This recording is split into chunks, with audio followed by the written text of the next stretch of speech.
Barishal board 2021 সালে আসা তাপগতিবিদ্যার এই কোশ্চেনটা সলভ করবে। এখানে দেখো, কার্নোর ইঞ্জিনে 310 কেলভিন তাপমাত্রায় তাপ গ্রাহকে কর্মদক্ষতা 310 40%।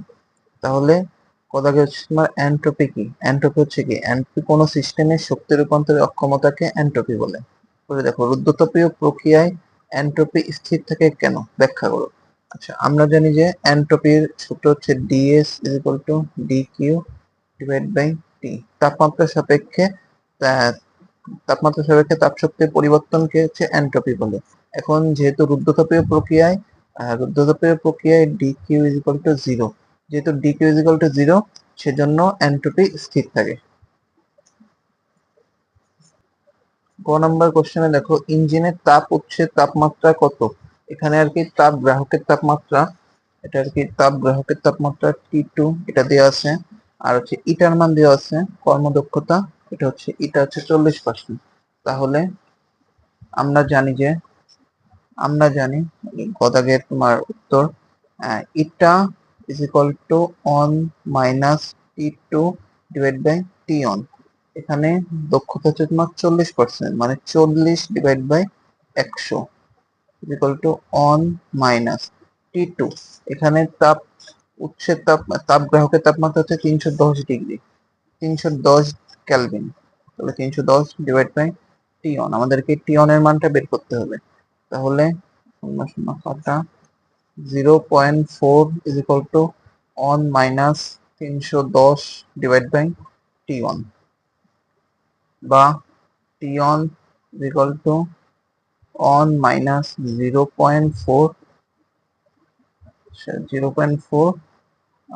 অন মাইনাস 0.4 উপরে 310, অতএব T one is equal to 310 divide by one minus 0.4। এটা যদি ক্যালকুলেশন করি তাহলে দেখো, উপরে 310 ডিভাইড বাই অন মাইনাস 0.4, 516.67। এটা হচ্ছে তোমার 505 অন 6.67 কেলভিন।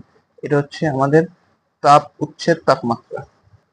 এই দেখো শেষ কোশ্চেনটা কি? শেষ কোশ্চেনটা হচ্ছে কর্মদক্ষতা 80% করতে হলে উৎসের তাপমাত্রা দ্বিগুণ করতে হবে কিনা গাণিতিকভাবে ব্যাখ্যা করো। মানে তোমার তাপ গ্রাহকের তাপমাত্রা ফিক্স থাকবে, শুধু তাপ উৎসের তাপমাত্রা কত হবে, দ্বিগুণ হবে কিনা, এটা আমাদেরকে বের করতে হবে।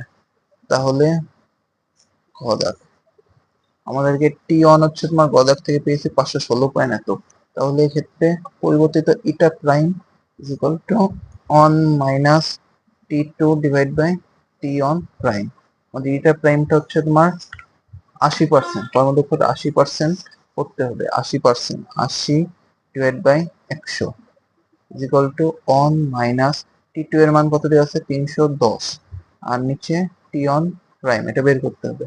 তাহলে 0 0 কাটা, 0.8 is equal to on minus 310 divided by t on prime, বা 310 divided by t on prime is equal to on minus 0.8, বা t on prime এর মান হচ্ছে 310 divided by on minus 0.8। Calculation যদি করি, উপরে হচ্ছে তোমার 310 ডিভাইড বাই অন মাইনাস 0.8, কত আসছে? 1550 ইকুয়াল টু 1550 কেলভিন। এটা হচ্ছে টি অন প্রাইম, আর আমরা টি অন হচ্ছে গদার থেকে পেয়েছি হচ্ছে 516। তাহলে T one prime is equal to হচ্ছে তোমার কত? টি অন প্রাইম হচ্ছে তোমার 1510 সমান নট টু টি অন। অতএব এটা আর কি গাণিতিক ভাবে উচ্চ তাপমাত্রা দ্বিগুণ করতে হবে কিনা, না দ্বিগুণ করলে হবে না, দ্বিগুণ করলে তো কত আসতেছে, দ্বিগুণের থেকে আর কি বাড়াইতে হবে। তাহলে উচ্চ তাপমাত্রা দ্বিগুণ করলে আমাদেরকে দক্ষতা 80% পাবো না।